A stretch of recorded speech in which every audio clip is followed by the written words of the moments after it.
ایک لڑکی ٹرین میں بیٹھی کتاب پڑھ رہی تھی۔ کتاب کا نام تھا دی مین۔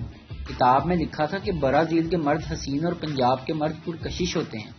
پاس بیٹھا ایک آدمی بھی پڑھنے کی کوشش کر رہا۔ لڑکی نے تنگ آ کر پوچھا، آپ کا نام کیا ہے؟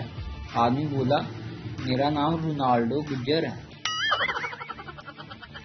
خاتون، شدید سر میں درد ہے۔ سہیلی، میرے سر میں ہوتا ہے نا تو میرے شوہر اتنے پیار سے دباتے ہیں کہ سر درد منٹوں میں غائب۔ تم تو یہ آزما کر دیکھو۔ خاتون، ضرور ضرور، کیوں نہیں؟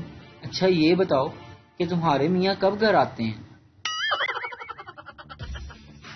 بچہ اپنی دادی سے، دادی کیا پہلے زمانے میں بھی لوگ ڈپریشن میں رہتے تھے؟ دادی بولی، نہیں بیٹا، ہم تو اپنے گھروں میں ہی رہتے تھے، اس وقت اتنے پیسے کہاں ہوتے تھے؟ بچے جنگل میں پوٹی کر رہے تھے کہ اچانک شیر آ گیا۔ پہلا بچہ، چھوٹو تو ڈر تو نہیں رہا؟ دوسرا بچہ، نہیں میں تو نہیں ڈر رہا۔ پہلا بچہ، تو پھر اپنی دھو میری کیوں دھو رہا ہے؟ کسی کی عیادت کرتے ہوئے، امریکن، گیٹ ویل سون، برطانوی، تم جلدی ٹھیک ہو جاؤ گے۔ اور پاکستانی، ہمارے محلے میں بھی ایک بندہ اسی بیماری سے مرا تھا۔